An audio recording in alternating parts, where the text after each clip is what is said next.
Drama serial कभी मैं कभी तुम के आने वाले आखिरी एपिसोड में आप लोग देखेंगे कि मुस्तफ़ा शर्जीना को मनाने के लिए उसके घर जाएगा। लेकिन शर्जीना उसकी कोई भी बात नहीं सुनेगी, जबकि उसके माँ-बाप भी उसे काफ़ी समझाएँगे। उसकी माँ उसे समझाएगी कि बेटा, गलती इंसानों से ही होती है और जो कुछ हुआ वो तुम्हारी किस्मत में था। इसका इल्ज़ाम तुम उसे मत दो, वो तुम्हारे लिए ही तो इतनी मेहनत कर रहा है और सब कुछ कर रहा है।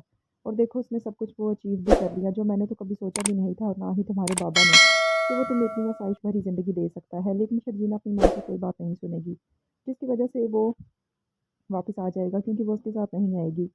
मुस्तफ़ा को उसके माँ-बाप बताएँगे कि अदील ने उनके साथ क्या कुछ किया है और कैसे उनके उन धोखा देकर उनसे उनका घर भी बिकवा दिया।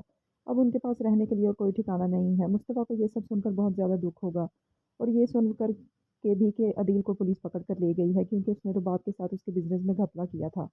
जिसकी वजह से रुबाब ने उसे घर से धक्के देकर निकाल दिया है और उसे डिवोर्स ले ली है। जिसकी वजह से मुस्तफ़ा को बहुत ज़्यादा बुरा लगता है, क्योंकि उसने तो कभी भी अपने भाई का बुरा नहीं चाहा। लेकिन वो ये ज़रूर जानता था कि जो कुछ उसका भाई कर रहा है, उसके साथ आने वाले वक़्त में बहुत ज़्यादा बुरा होगा। आप देखेंगे कि अदील को कुछ सालों की सज़ा हो जाएगी, और उसके बाद मुस्तफ़ा के माँ-बाप उसे कहेंगे कि अगर शर्जीना तुम्हारे साथ नहीं आई तो हम तुम्हारे साथ चलते हैं।